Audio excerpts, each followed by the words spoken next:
seeing that my leg was gone, it was like my life was over. Even though I was still alive and I was still breathing, I honestly felt in that moment that I was dead inside, because if I can't have sports, if I can't run, or I can't be active in some sort of way, then I really don't know who I am as a person. Welcome to the Injured Athletes Club podcast, the show that helps athletes cope with sports injuries and bounce back stronger. I'm mental skills coach, Carrie Jackson. We're sorry you're here, but we're glad you're with us. And I'm journalist Cindy Kuzma. This week, our guest is two-time Paralympian, and you also may have seen her on Survivor, Noelle Lambert. But before we get into the interview, we want to share a key resource with you. One of the things we talked about in this episode is the incredible support system that Noelle has. So we want to make sure you know about our support system that is here for you.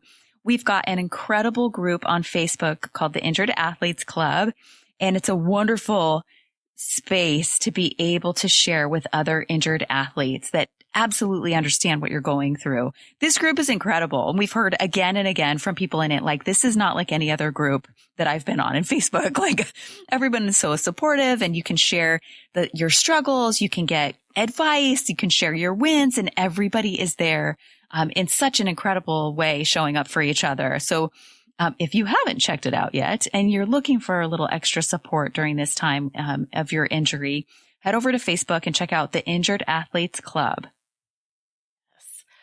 Thanks for that, Carrie. And we also want to give a big thank you to our exclusive sponsor for this season, Lever Movement.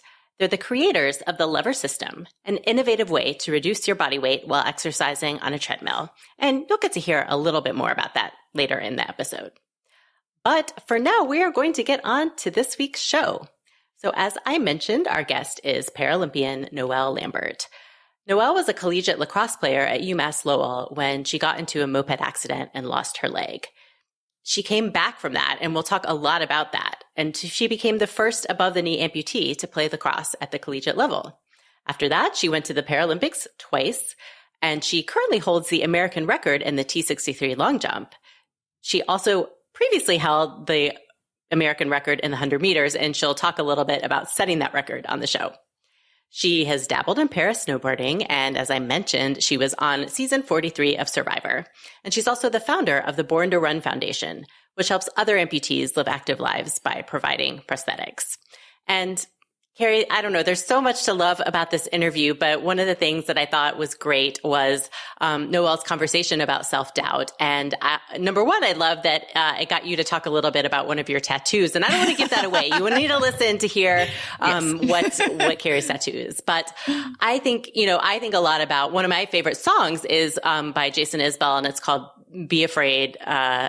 And you just be afraid, do it anyway. And I think about that a lot. And that's what Noelle talks about. There were so many times when she doubted herself, but she just did the things that scared her anyway. And sometimes it was because she wanted to prove other people wrong. Sometimes it was because other people had invested in her and she wanted to pay that back. There's so many different sources of like fuel that she took from that, but mostly just that idea that like you don't have to feel confident or know that something is going to work out a certain way in order to give things a try. So I hope everyone takes something away from that lesson. Oh, I loved that part of the interview too. That was super. It just like, what an incredible mindset she has, and really incredible awareness through her injury experience of recognizing some of the ways that she operated that maybe weren't serving her as well as she thought that they were. And so she was just so honest and open, and it was wonderful to have her share her story. There's so many things I'm thinking of, and I'm like, I don't want to give anything away, but I did really also appreciate when we were talking about the moment that her feelings finally came out, and just sort of how powerful it is when there's something that we maybe for a long time felt like was a weakness, and that the idea of like being vulnerable would be seen as the worst thing you could do, and something that's a weakness to find out how it's actually can be used as a strength. And that I really loved that part of the conversation as well. Yeah. Well, we are obviously really excited to share this one with you. So here is our interview with Noelle. Noelle, welcome, and thank you so much for joining us on the Injured Athletes Club. It is an honor to be here. Thank you for having me. Sure thing. Sure thing. So we have a little saying around here. We always say, we're sorry you're here, but we're glad you're with us. So we know that injury and illness and the life of an athlete can be a roller coaster with lots of ups and downs along the way. So we're curious, Noelle, how are you doing today? I'm doing fantastic. I'm actually in California right now training. It really isn't sunny California this past week. It's been raining the last few days, but it's a lot better than being in New Hampshire. I heard that we got some snow this morning. So I'm doing great and excited to be here.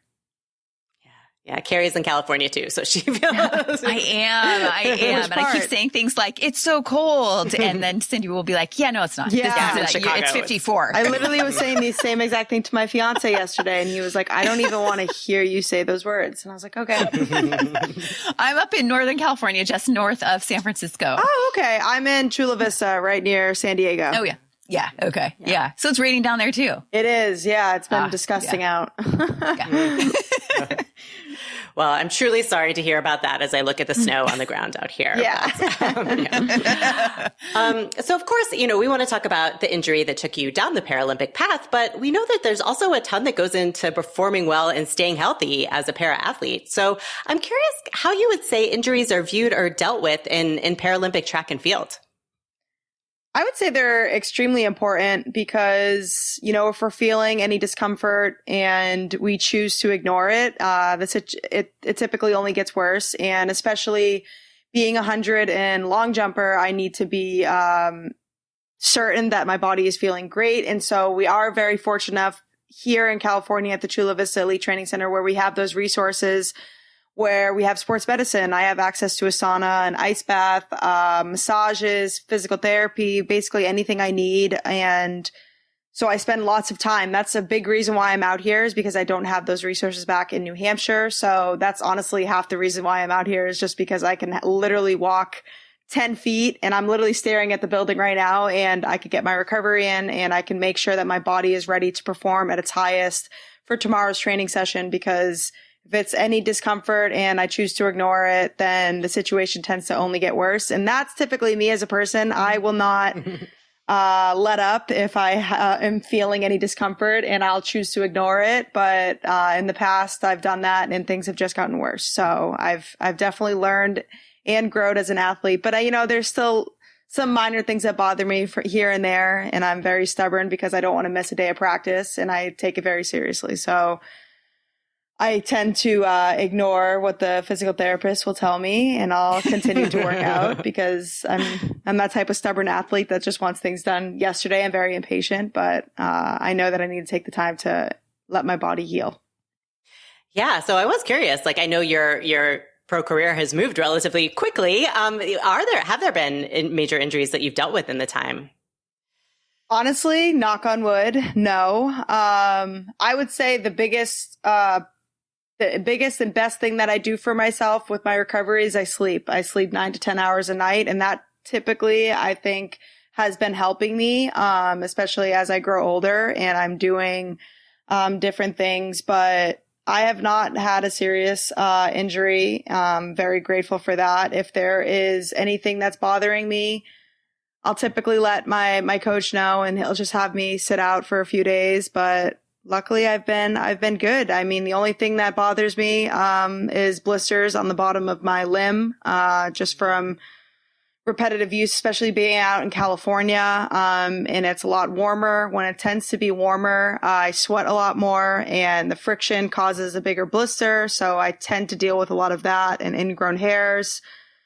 But I don't know. I typically, I have an ointment, I put it on and then I just kind of suck it up. Whereas a lot of amputees I know, if they wake up with an ingrown hair, they will not put their leg on for the entire day. I am not like that. I tend not to use it as an excuse when I probably should, but I typically just seem to try to get around it and try to work through the pain. I don't know. That's always been me as an athlete. So I think that kind of helps. Yeah. Well, and I'd imagine with time, you get a sense of when is this going to turn into something bigger and when is this just going to be something that I have to deal with for a while, right? Yeah. Mm-hmm. Absolutely. Yeah. Well, your major injury, the one that kind of changed your trajectory and put you on this path, I know it happened back in 2016. So would you take us back there, Noelle, and tell us a little more about where you were in your training and your life at the time and what happened? Absolutely. I had just finished my freshman year playing Division I lacrosse at UMass Lowell, and I had a standout rookie season, started every single game, was a leading point scorer on the team, and I was very excited for my athletic future.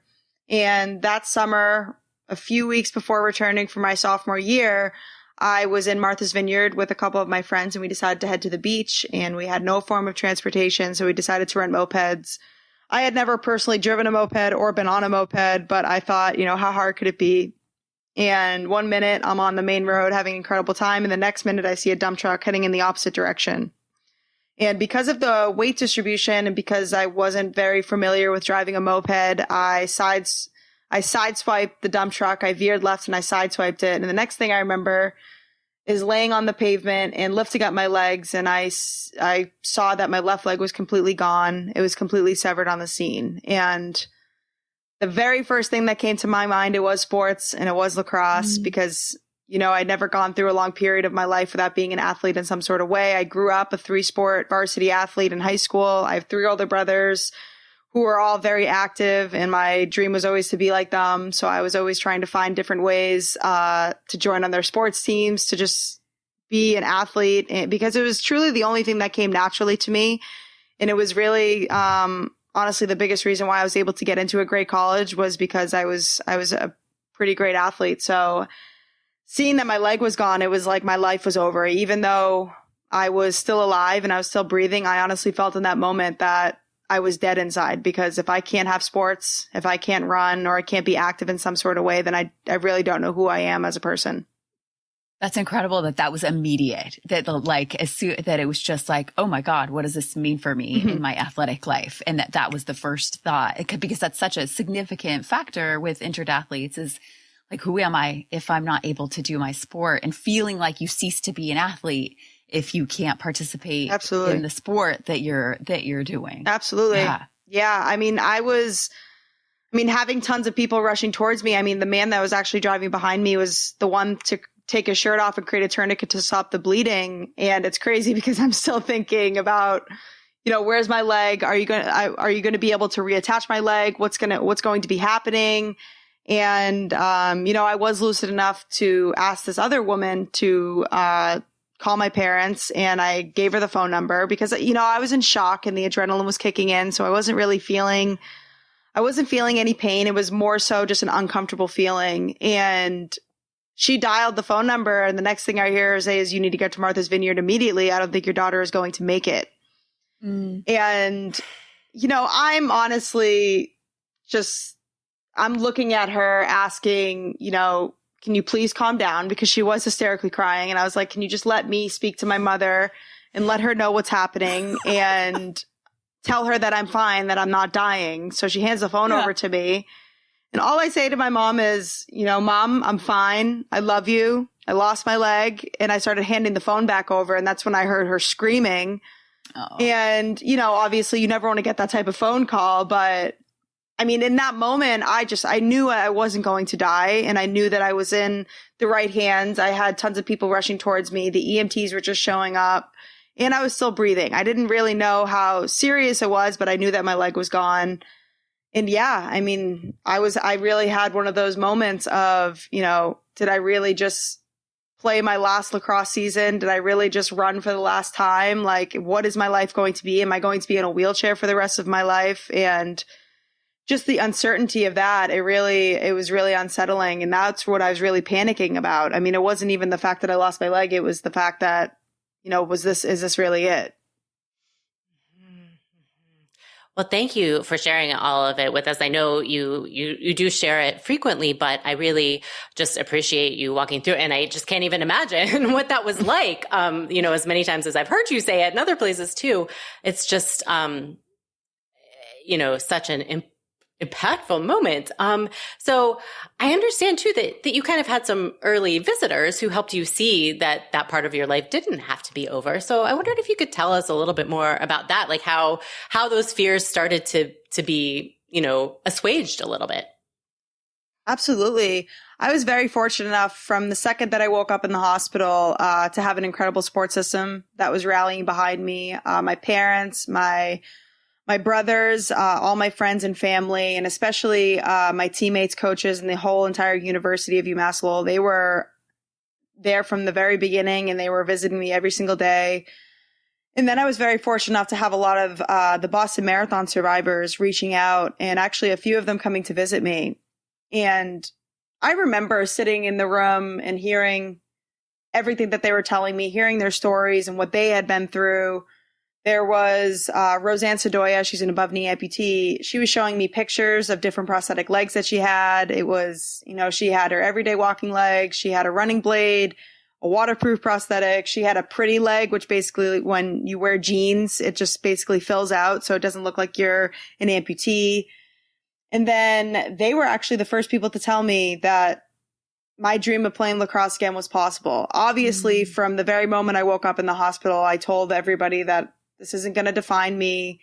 I'm going to be playing lacrosse again. But there was always that what if in the back of my head. I didn't really know if it would be possible. But having amputees sit across from me and hearing everything that they've been through, that's really when I stopped feeling sorry for myself because, nobody did this to me. I was the one that did this to myself and put myself in this situation. And they were telling me that I would be able to live an active lifestyle. I would be able to do whatever I wanted to with my life. And if I really wanted to, that I would be able to play lacrosse again. So that was the moment that, I made a vow to myself that I didn't want to let this one accident define the rest of my life and define the person that I wanted to become, because I had other people who had gone through much worse, and overcome much worse in doing the things that they wanted to with their lives. And so I was choosing to look at them as my inspiration, my motivation, and tell myself that this is something that I need to do and I need to work towards it. And this cannot be it. And I won't allow this to be it.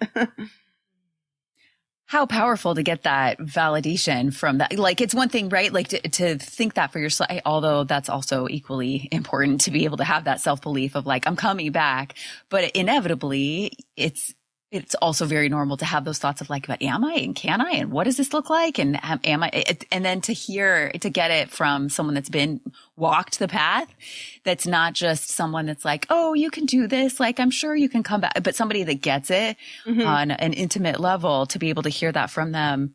Oh my gosh, what a beautiful gift. How incredible. Absolutely. That they took that time to come and talk to you. That's amazing. I was very lucky because I pretty much have met almost every single amputee that became of the Boston Marathon, and getting to hear their stories and everything that they've went through. And actually the Heather Abbott, she's a below knee amputee that lost her leg in the Boston Marathon as well, Boston bombing. She was the one that donated my first waterproof prosthetic to me. So like the whole Boston Marathon survivor community, I really wouldn't be where I am today if it wasn't for them. But it's funny that I say that they were the ones that allowed me to realize that I had potential, because when I went to my prosthetist office for the first time and I was meeting him, his name is Jason Lala. He's also an above knee amputee. He lost his leg at a similar age as me from a motorcycle accident. And he is a Paralympian in the downhill slope for skiing, which basically means he has one leg. He doesn't wear two. He skis and does all these insane things down a mountain. So I told him my goals and what I wanted to be able to accomplish. And he sits there and he just says, this is going to be very difficult. Why don't we just start with running? And I was taken back a little bit. And I was saying, why don't you think I could play lacrosse again? He's like, well, my son plays lacrosse. I understand what you have to be able to do to play lacrosse. And I am also an amputee. And I know you have to be able to cut back and forth. And I just looked at him and said, yeah, but I think I can do it. And it was that one conversation, and he said, all right, I won't. He was like, I'll get you there. I promise you I'll do whatever it takes. He was like, I just wanted to kind of ease your expectations a little bit.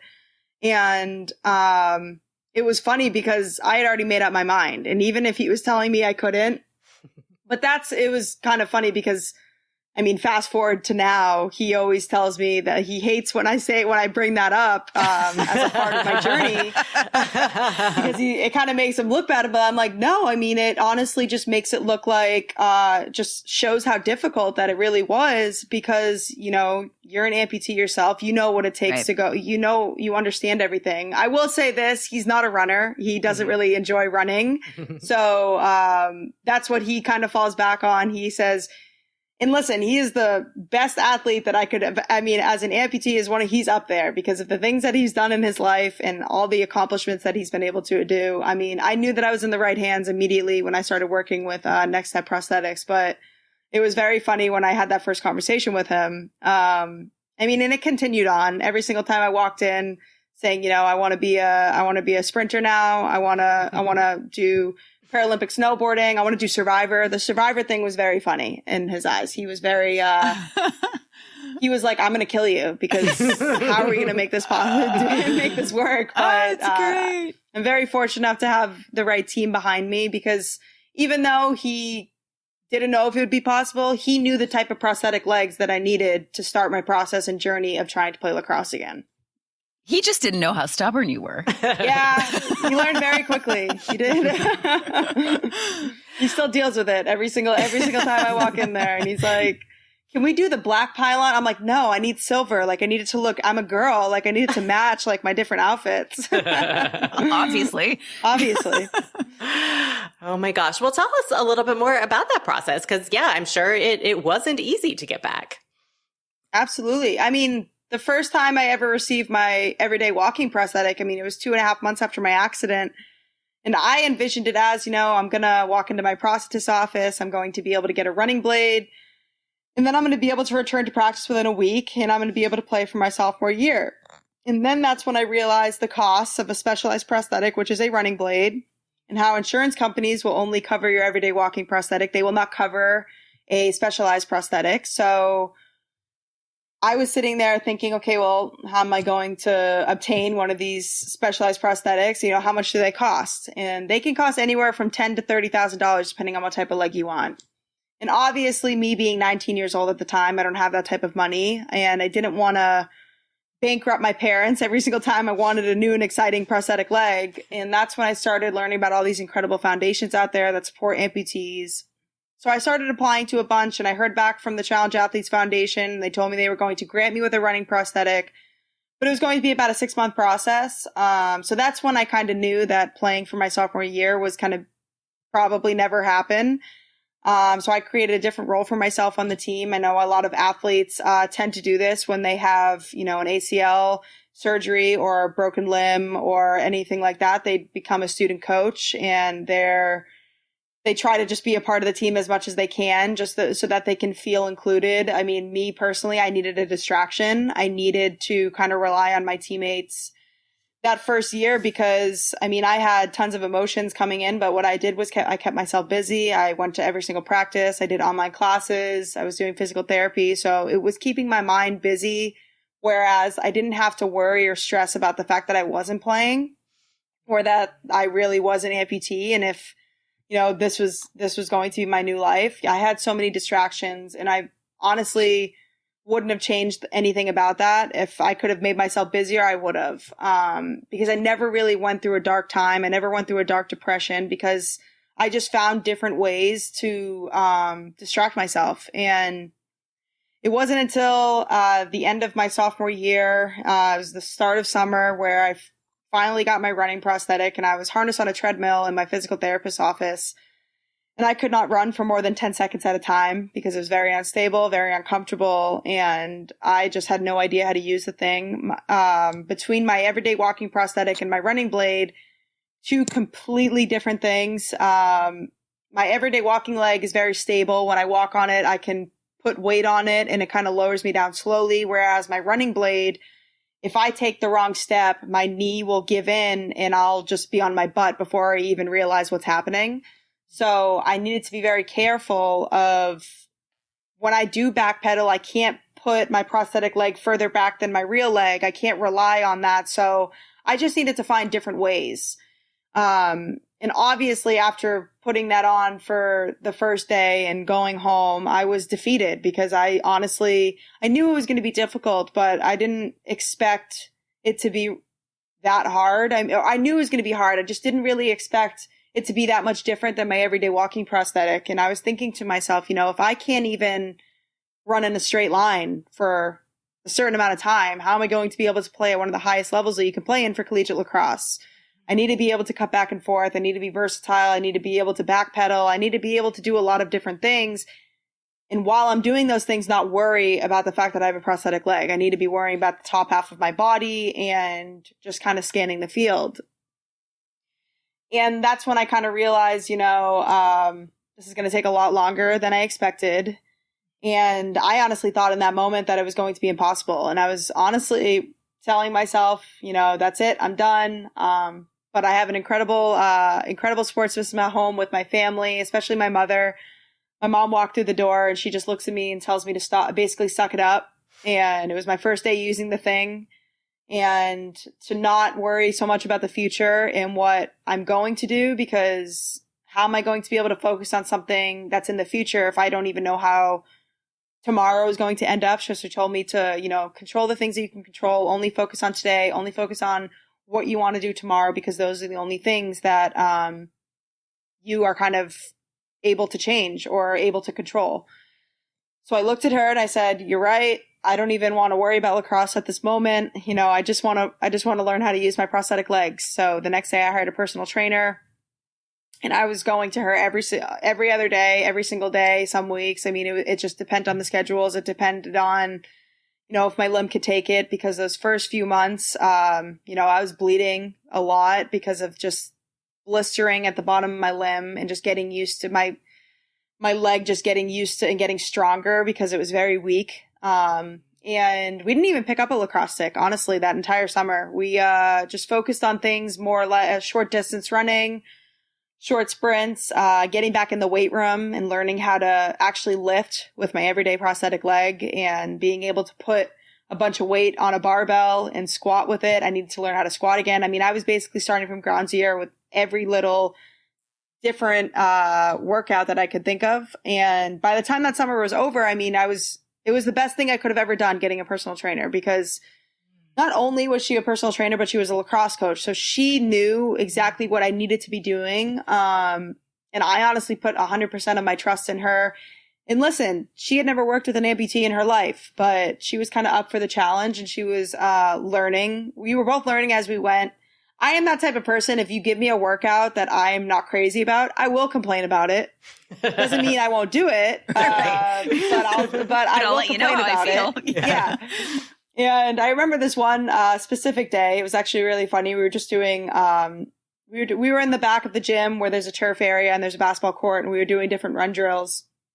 And I had a splinter in my finger, and I refused to work out that day. I refused. I was telling her, I can't focus on anything if I don't get the splinter out. She's like, Noelle, you literally lost a leg and you didn't cry as much as this. And I'm just like, yeah, but in my eyes, like, so that was kind of the relationship. I mean, I'm that type of person, and I am that type of athlete that I need kind of the tough love. Growing up with 3 older brothers, and growing up, I have my father. I am identical to my father. I'm very impatient, very stubborn.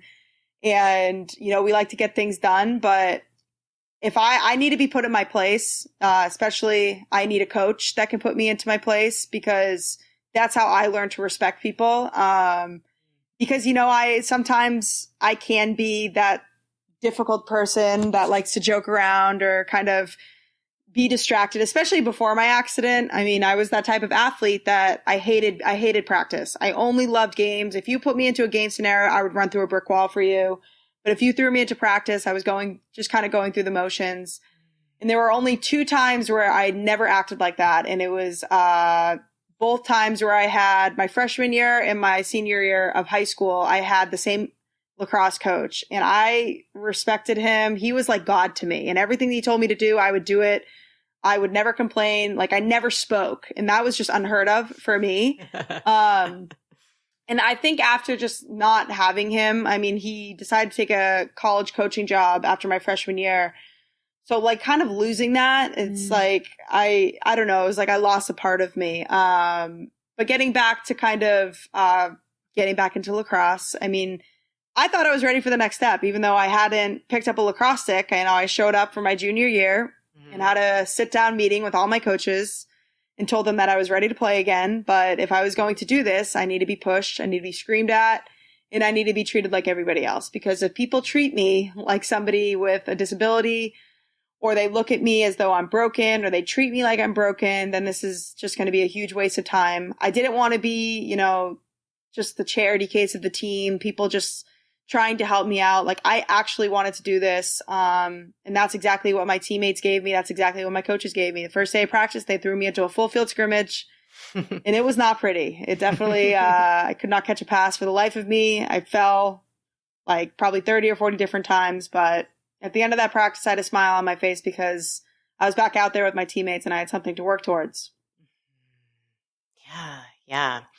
Well, that's so incredible to hear all of that and to hear that you found a way to support your team even when you weren't on the team. And then when you were ready to get back out there, they were there for you too. And I understand you had a pretty influential coach there once you got to that point too, who kind of helped you out and maybe kicked your ass a little bit too. So tell us a little more about that. Absolutely. Yeah. So my assistant coach, her name's Carly O'Connell. It was actually her first year, my sophomore year, right before I lost my leg. That was her first year. And she was probably 1 or 2 years out of college. She's an incredible athlete. I mean, to this day, she's still an incredible athlete. She played at the University of Oregon. And at the time, she was training because she was trying to make the women's professional team for women's lacrosse. So she's very fit. And so she was working out every single day. And after I started practicing again, and after, a couple weeks, obviously I wasn't really getting any better. I was honestly, I think I was getting worse. And I just started going back to those old ways and those old habits of, hiding in drills and not really performing at my highest capability because I was ashamed. I was sick of putting myself and my teammates in a position to fail. And I was terrified. And she picked up on this one day. And she stopped practice and she started screaming at me in front of everybody, telling me, if you don't want to be here and if you don't want to put in the effort and the time, then get off this field and quit because your teammates don't deserve the effort that you're putting forth right now. And you don't deserve the effort that you're putting forth right now. You told me that you wanted to return playing lacrosse again, but you're basically just wasting all of our time right now. And while she was screaming at me, obviously it was like something in my head clicked. And I was thinking to myself, you know what? She's right. If I want to return playing at the highest level that you can play in, I need to be doing twice as much work as everybody else because I have one less leg. And, a couple days before that, a couple weeks, she would be texting me. She didn't want to push me, to the point where to kind of scare me off, but she would text me and she would be like, listen, whenever you want to start getting to work, I'm here. Like, whenever you want to start doing it, like, I'll be that person for you. And I was obviously scared to, because I didn't know. And I thought going to practice once a day was going to be good enough. But it was that moment that I realized, that everybody was kind of realizing the fact that I wasn't really doing anything or accomplishing anything in practice. Then I started working with her before and after practice. And meeting her getting to work with her was honestly the best thing that could have ever happened to me. Not even lacrosse wise, just like mentally. She really taught me a lot about, the mental side of sports and how important it is to be able to control the things that you can control and taking the time and the effort into, really being in the moment, really working towards things. She's very big into CrossFit and she was reading all these different books. And so she would talk to me about it during our one-on-one sessions. And at first, like I was listening, but I wasn't really understanding. But after, 3 or 4 months of training with her every single day, it really started to take a toll on me. And I really started to understand what she was saying and what she was putting down because I started becoming very frustrated, because I was killing myself every single day, but I still wasn't getting any playing time at practice. The season had started, my junior season had started and I wasn't getting any playing time in games. And I was just thinking, what else can I be doing? And It was this one moment after practice one day, we were doing a typical footwork drill that I dropped my stick and I just started letting everything out. And I started hysterically crying. And, I'm that type of athlete and that type of person that I never cried in front of anybody. After my accident, I never cried in front of my teammates or my coaches. I never wanted that pity. I was that stubborn athlete that just really didn't want people to look at me as though I was broken. So I always portrayed the message that I was okay with my accident. I used my sense of humor as a coping mechanism. What was really unhealthy about what I was doing is I was bottling up everything and I didn't have anybody to talk to about it. And so when I finally exploded, that's when I started feeling comfortable enough that I could speak to Carly on that level, that I could show her that vulnerable side of me. And I remember I was, tears were rushing down my face and I lifted up my head and I was expecting her to comfort me. But instead she had a big smile on her face and she said, "Well, this is what we've been waiting for. We've been waiting for you to let us in. You cannot go through something like this on your own and not talk about it. You need to find those one or two people in your life that you can rely on, that you can share everything to, and that you can trust." And I mean, the only person before I had met Carly that I could do that with was my mother. Everybody else, I never did that with anybody. So kind of getting to show and share this experience with Carly now, it was honestly the best thing that needed to happen. And I remember crying that day for 4 or 5 hours in her office, and we were just going back and forth, and we were just literally laying everything out on the table, and she was helping me work through it. Even if she didn't have the right answers, she was just there and she was listening. And that's just what I needed. I think that's what a lot of athletes search for when they're struggling, is they search for answers, where that's honestly, 80% of the time, the only thing you need to do is just let everything out and just kind of, vent and just get it off your shoulders and just get it off your chest so that you can feel like you can breathe again, because that's exactly what happened to me. I mean, I left her office just honestly being able to actually realize, okay, now I understand what she's been telling me this whole time about mental health, and being able to share my experiences and realizing that I don't need to be on every single day. There are moments where I can be down. I can have moments to myself. But just always never go through that alone. Even if you're the strongest person in this world, you always have to find those one or two people that you can actually rely on. And after that day, I was finally starting to get playing time in practice. And, because I had the agreement with my coaches that they weren't going to tell me when they were going to play me, I needed to show up every single game and warm up just like everybody else. Mm-hmm. And it was about halfway through my junior season. And I remember there was 10 minutes left to go at a typical home game. And I remember hearing the words from my head coach saying, "Noelle, go in." And instantly, obviously started to doubt myself and my capabilities, thinking, am I ready for this? I think a lot of athletes who go through really long injuries and who are out for over a year, they have that feeling of when they're going back on the field, like, oh my God, this is it. Like, what if it's not the same? What if I don't have, that same drive, or I'm not as good, but then I felt my teammates behind me and they were pushing me on the field and they were saying, "Noelle, we believe in you. You got this. Like, this is what we've been working towards." Mm-hmm. And so kind of having that, I realized, okay, I'm ready for this. And I started running on the field. And in my first game back, I was able to score a goal. And I just remember dropping my stick and I started sprinting towards my bench. And the only thing I wanted to do is I wanted to celebrate with my team. I wanted to celebrate with my coaches, because honestly, I look back on that moment and I think I would not have been there if it wasn't for my teammates and my coaches, especially Carly, but especially my teammates and especially my head coach. Listen, I knew my head coach, she had to run a team. I couldn't put all my problems on her, but, she believed in me from the very beginning. She was the one that was one of the first people I saw in the hospital room telling me that, "You know what, I got your back. Your scholarship's going nowhere. You're a part of this team no matter what. And whatever you need, we will make this work for you." And, if it was up to me, I probably would have quit after that second week. But to have, teammates be so selfless to push their dreams aside to help my dreams come true is the only reason what made that moment possible. After a couple of months of me working with Carly, my teammates would see me killing myself after practice, and they would come and they would join me. Some of them, I mean, if they had the time. I know a full-time student athlete as a Division I collegiate athlete it's pretty difficult to find the extra time to do extra work. But I had people with me, in doing extra work, and just having that support and just having people do it alongside me it was amazing. And it was incredible. And the best part of that moment isn't me scoring the goal. It's the reaction that I got from them, because I just remember being surrounded.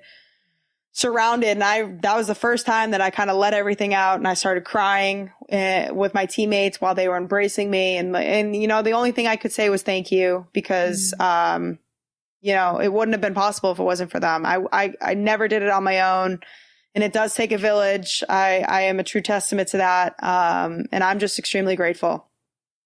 Oh my gosh. There's so many amazing things in that story you just shared. One is that I think I might have fallen in love with Carly a little bit. Just the fact that she's incredible. Called you out as an athlete and was like, hey, you got a decision to make. And, and was able to do that for you and see you in that way. And that she smiled when you broke down and was like, that was the moment I really felt. Yeah, it was actually, that moment was actually really funny, because the track team was practicing.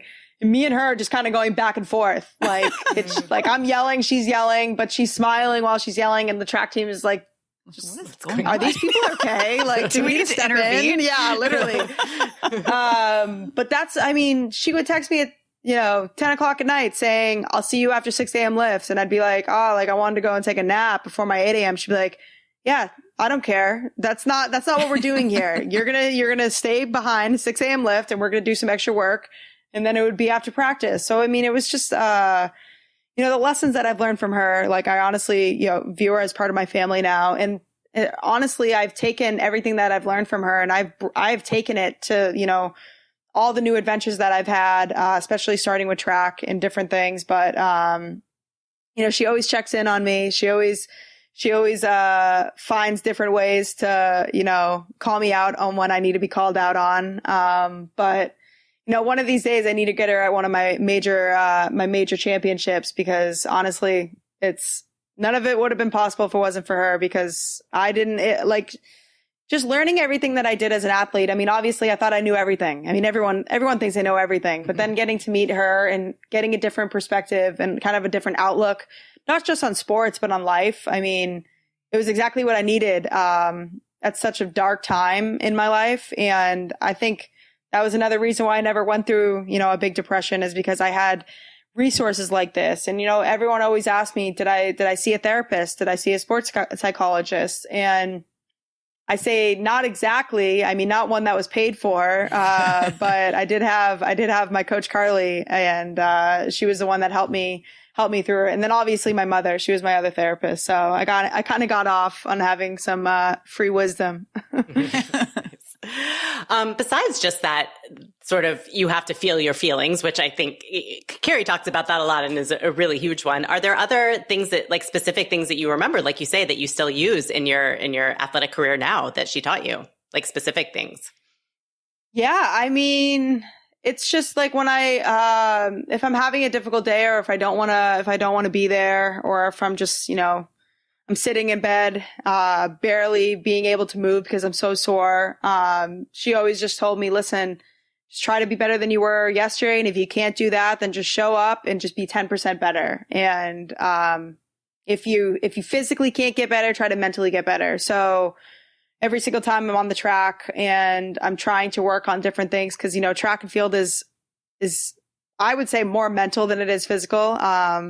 At least in my experience so far with it. And so I just need to learn how to train my mental, just my mind, and just being able to find the cues that I need to get better. And I will say this one other story. I remember I would be on the sidelines, and I did complain once in front of my teammates, the fact that I wasn't getting in on 7v7 in practice. And one of my captains looked at me, and she was a year older than me, I believe. And she just says, okay, well, Noelle, who do you think you should be playing over? And I looked at her, I'm like, what do you mean? She was like, if you think you should be playing right now, who, which athlete or which which teammate do you think you should be playing over right now? And I'm looking at her. I'm like, obviously nobody. I have a prosthetic leg. Like, obviously everybody's better than me. And she was like, okay, then shut up and get better and do better. So that's the last time that I'll ever complain in front of teammates. But I mean, it's a bunch of different things. I mean, obviously there's things that I could have I've taken from my college career. There's things that I've taken from, you know, my coaches that I had in high school. But I think the most important thing is just realizing that every day isn't going to be perfect. But if you can find different ways to get better, even if it's just that 10%, then you've succeeded in practice that day. And so that's what I tend to learn. But I mean, I've been learning so many different things this last year because I did move out to California at the start of 2024, and I started working with a different coach, and just getting to learn from him and like everything that he's been a track and field coach. He was a track and field athlete when he was growing up. So his wisdom has been everything. And I just think it's important to be able to be coachable in these moments. You know, everybody's going to have different coaching styles. Everybody's going to have different things to say, but to kind of find ways to adapt and to learn from the coach that you're working with now, or the strength coach that you're working with now, I think is very crucial. You know, especially, and just knowing that you're not going to have all the answers. And if you think you have all the answers, trust me, you do not. I am a true testament to that. Athletes, we know you're always looking for new ways to get back to training and to prevent the next injury. We want to introduce you to a great new tool from our sponsor for this season, Lever Movement. The Lever system is an innovative way to reduce your body weight while exercising on a treadmill, which means less impact on your joints. This is perfect for coming back from an injury, or if you're healthy now, to push your limits without fear holding you back. Whether you're returning to running, looking to increase your running volume, or wanting to add some serious speed work to your routine, Lever has got you covered. And what's even better? The Lever system is incredibly portable. It sets up on your home treadmill or at your local gym in under 2 minutes. Yes, you heard that right. Less than 2 minutes and you are ready to go. You may have seen elite athletes like Eilish McColgan and Kara Goucher using it. And now we've got an exclusive deal for you here at the Injured Athletes Club. Use the discount code TIAC20 to get 20% off your purchase. Trust me, your joints, Achilles, and sore muscles will thank you, and so will your future self. Check out Lever today and take your training to the next level. Also, give them a follow on Instagram at Lever Movement and learn more about their products and their connection to the running community. We've often called the Injured Athletes Club the best club you never want to join. Well, did you know that you can now pick up shirts, hats, journals, stickers, and more to show your solidarity and empower yourself on your recovery journey? That's right, we have merchandise. Some of it features our fantastic updated Injured Athletes Club logo, designed and then redesigned by the talented Emma Coomer. And then there are plenty of products with Coach Carey-isms on them too, sayings like, "Stronger every day. Obstacles to opportunities," and the all-time favorite, "Recovery is now my sport." You can head to injuredathletesclub.com/shop to browse everything that's available. Pick up something for yourself as a special treat, or you can buy your favorite injured athlete a gift. We also sell gift cards. And when you purchase, you're supporting this show and all our work for injured athletes. So don't forget, injuredathletesclub.com/shop and pick up your Injured Athletes Club merch today.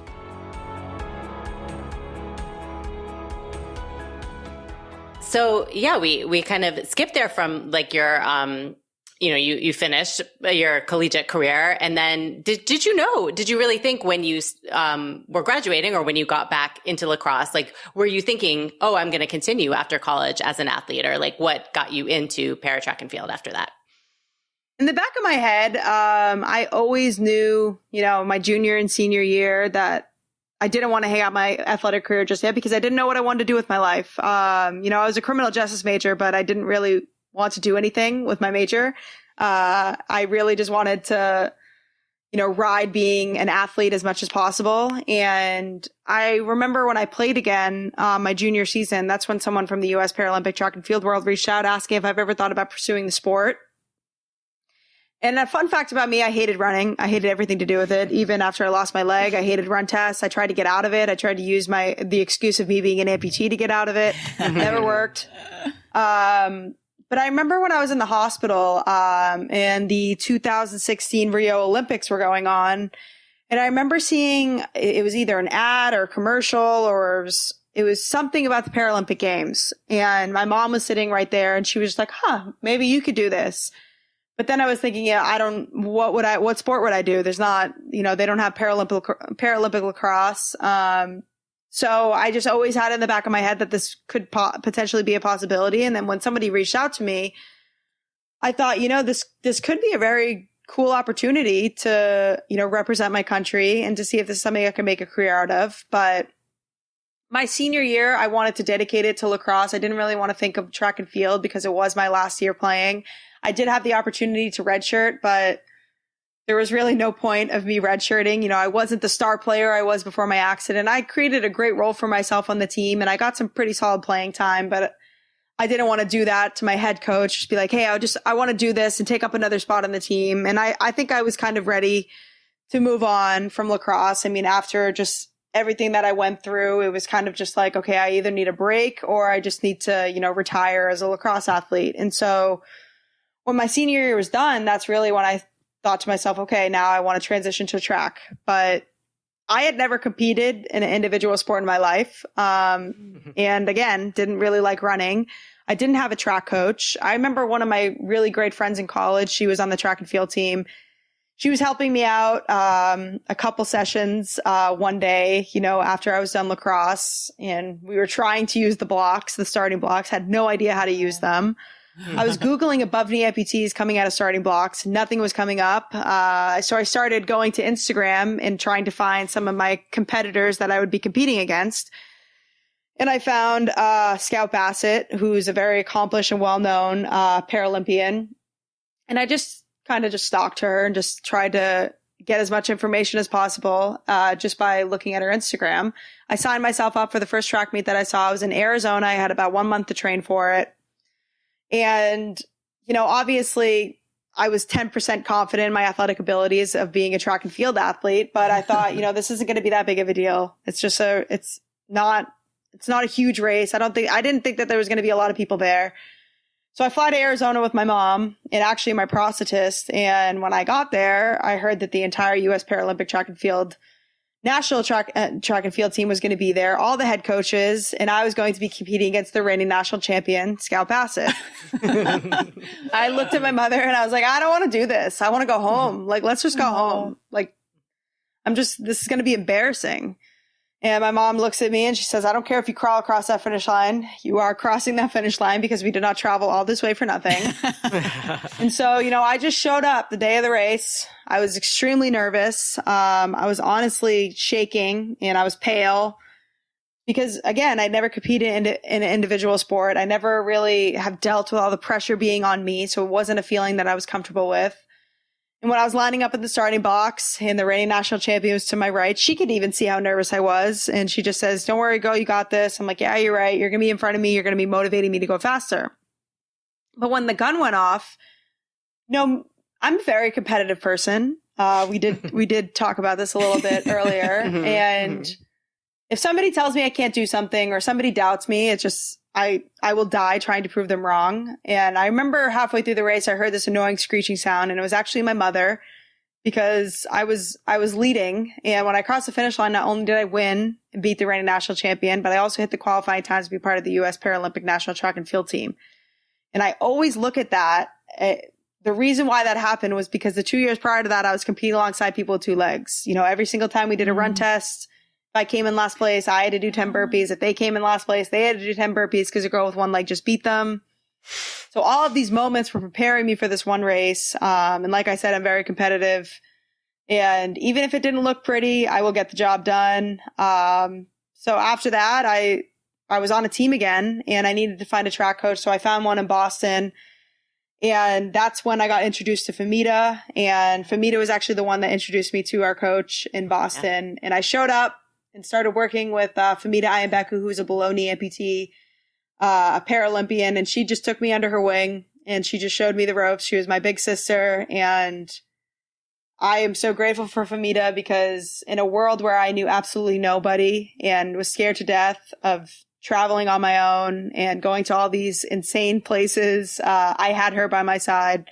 So that was always incredible. I went to my first world championships 4 months later and I placed 4th in the world and I broke the American record. And, you know, my coach at home was watching live and he told me that I looked awful and that I needed to get home immediately because we had work to do.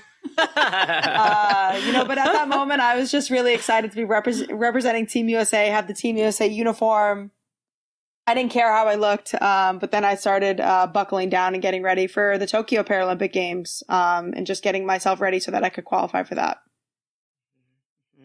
Which you did. Oh, incredible. Yeah, absolutely. Yes, I did. I mean, it was a little crazy with COVID and everything. You know, I actually got COVID 2.5 weeks before leaving. Didn't know if it was going to be possible for me to even go. Famita gets COVID when we touched down in Tokyo. So both of us were in quarantine. Famita had a lot worse than I did. She was basically in a box and couldn't leave. I was in quarantine, but I could leave for an hour each day to practice. So it was like jumping through, all these obstacles. But at the end of the day, I placed 6th in the world. I broke my own American record. I was extremely excited that I was able to be there. But I told myself going into Paris, I wanted to be a different breed of an athlete. I wanted to be in medal contention. And that's exactly what I did. I had some ups and downs with doing all these different obstacles of, after Tokyo, I wanted to break. So I started a new sport, started snowboarding because I wanted a little bit of a mental break. Honestly, was just doing snowboarding just because I just loved, I loved my boyfriend at the time, who's not my fiance, and he was trying to get me to do it. He is he's a great snowboarder. He likes to do all the park and all the extreme things, that there is with snowboarding. And he wanted to teach me how to do it. And I honestly fell in love with it. I reached out to Amy Purdy, who's a double below knee Paralympian, and just simply asked, hey, I'm thinking about snowboarding. Do you have any tips for me? She told me to move out to Colorado and start training with her and her husband.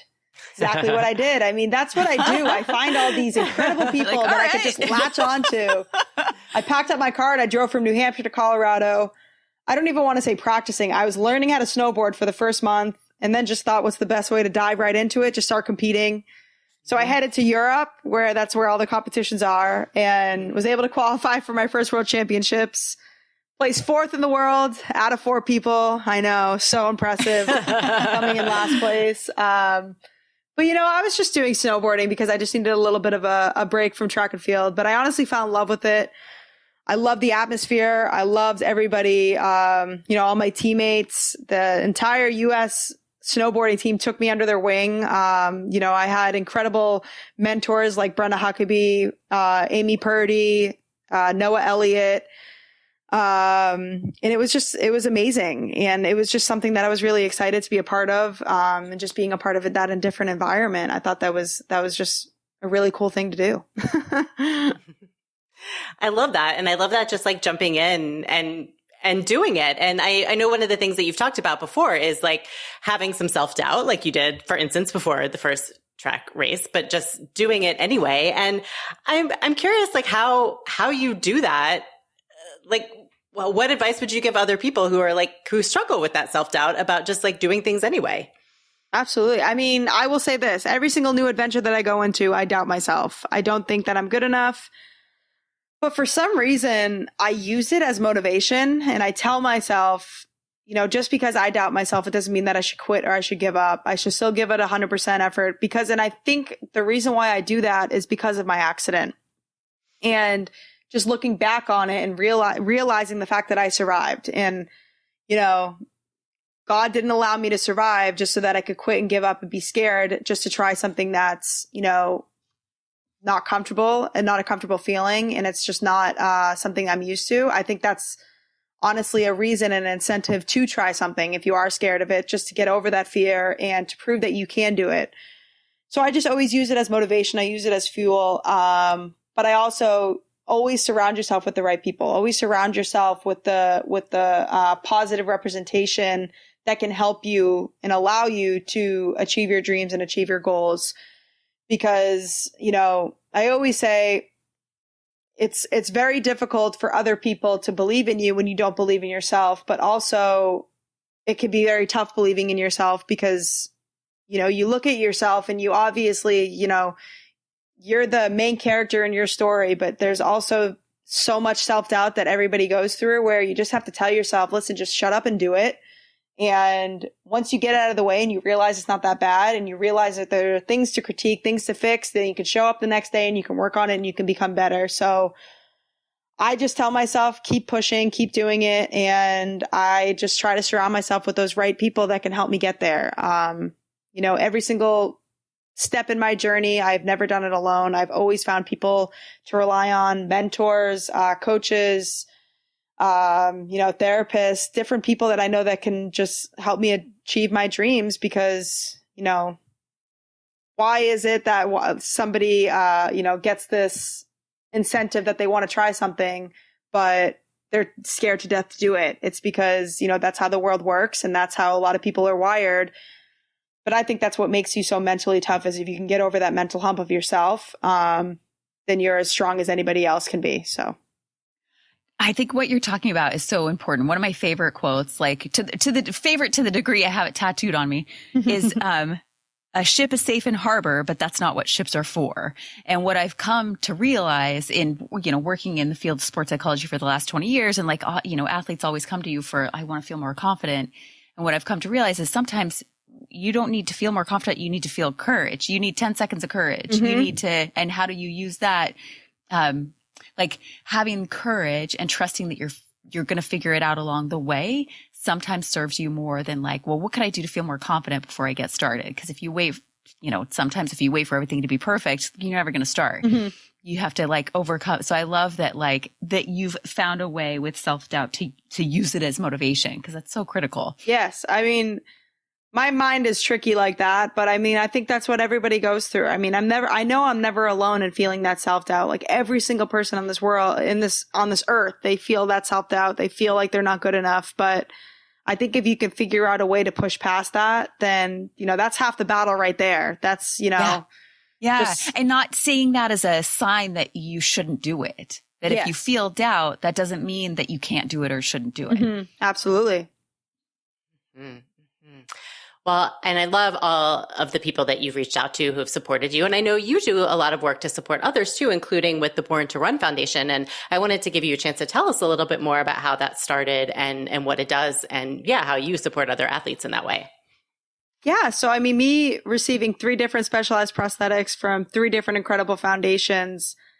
I mean, seeing the work that those foundations do for other amputees, it really inspired me and it resonated with me and it made me realize that this is what I needed to do with my life. I needed to be able to give back all the support and the helping hands that I received and portray the message out to the world that if I could go through something like my accident and still live out my dreams and still do the things that I want to accomplish in my life, then 100% so can anybody else. And with the help of my incredible family, I was able to start the Born to Run Foundation. And the foundation focuses on donating specialized prosthetics to amputees that just want to live a fun and fulfilling life and don't have to worry about paying for a costly prosthetic. And honestly, it's always a full circle moment for me every single time we do gift a specialized prosthetic, because I was that one amputee just sitting in the room waiting for a running blade so that I could play lacrosse again. So just being a part of other people's stories and getting to meet all these incredible amputees, it's something that inspires me and it motivates me every single day to just keep working hard and trying to grow the foundation as much as possible, because every single person who has a disability, they deserve to be given every single right that anybody who's an able-bodied is, with sports, even with an everyday life.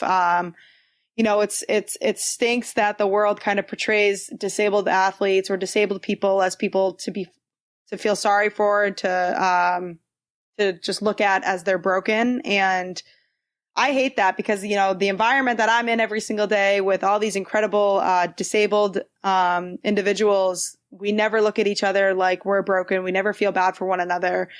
But it's just because we know what we've been through. You know, I don't it's not that I think I hate when people say, oh my God, I'm so sorry. It's not that I blame them, because honestly, when I had two legs, I would look at somebody with a disability and I would say, oh my God, I feel so terrible for them. But I think, the world is making the right moves to showcase all these incredible athletes with disabilities and all these incredible people with disabilities. I mean, if you're out there and you have a disability, you don't have to be an athlete. I mean, you just have to know that you are a person just like everybody else. You are no less than a person. And I think that just makes you stronger if you do have a disability, because you have overcome all these obstacles that a lot of people in this world haven't. And just using your outlook on life to kind of share your experiences with others, I think is really important.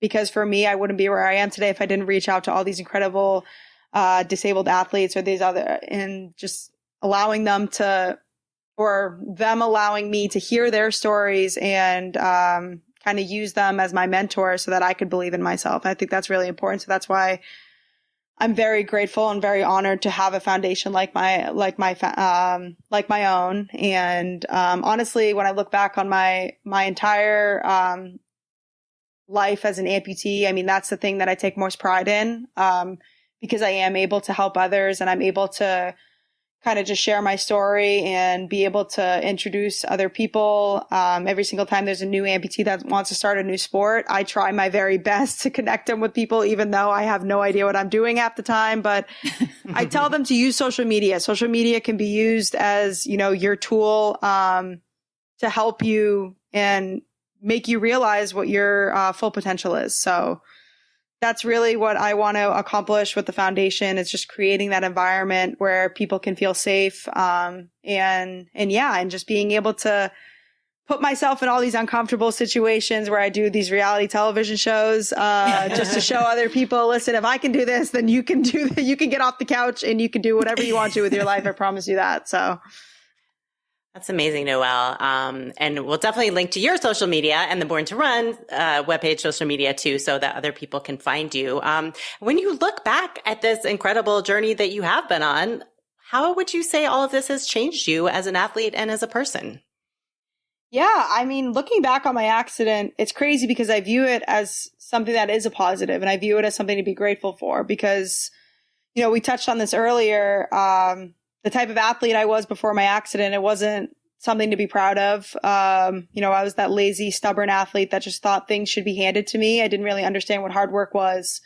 And having this accident happen to me, it really made me appreciate the things that I have in my life, even being an amputee. I'm still alive. So all the lessons that I've been able to learn, I mean, it not only changed me as an athlete or a teammate, but has made me the person I am today. And that's just somebody who's grateful to be alive and taking every single day and just realizing that things can never be handed to somebody. You always have to work hard for it and never take it for granted, never go through the motions. And life should be fun. Life should be full of mistakes and laughter and not taken so seriously. So that's what I try to do. And just have fun. Always show up. Even if you're having a terrible time, just smile through the pain. That's typically what I do. And it sometimes helps, sometimes doesn't. But, people never realize their full potential until something either terrible happens to them or it's too late. So I always tell myself, use that as inspiration, and just work as hard as I can because you never know what's going to happen tomorrow. Amazing. Well, Noelle, thank you so much for being here, for sharing your story. I know our listeners are going to get so much out of this conversation, so we're really grateful for your time. Thank you so much for allowing me to be here and allowing me to share my story. It was great meeting you both, and yeah, thank you so much. Thanks again to Noelle for joining us and to our sponsor, Lever Movement, for making the show possible. Thanks also to Jeremy Nessel for editing this and every single other episode of the show. And of course, we are incredibly grateful to you, our listeners and club members. If you would like to support the show, you can go to our website, injuredathletesclub.com, and click on the link that says Shop. Get yourself some amazing Injured Athletes Club swag. We have hoodies, we have shirts, we have mugs. You can show your proud membership in the best club you never want to join. And while you're getting that merchandise, you're also supporting our work for injured athletes, which includes this show, that Facebook support group Carrie mentioned in the intro, and so many other things. And you can find links to both the shop and all of our other resources for you on our website, injuredathletesclub.com. Thanks so much, and we'll see you there.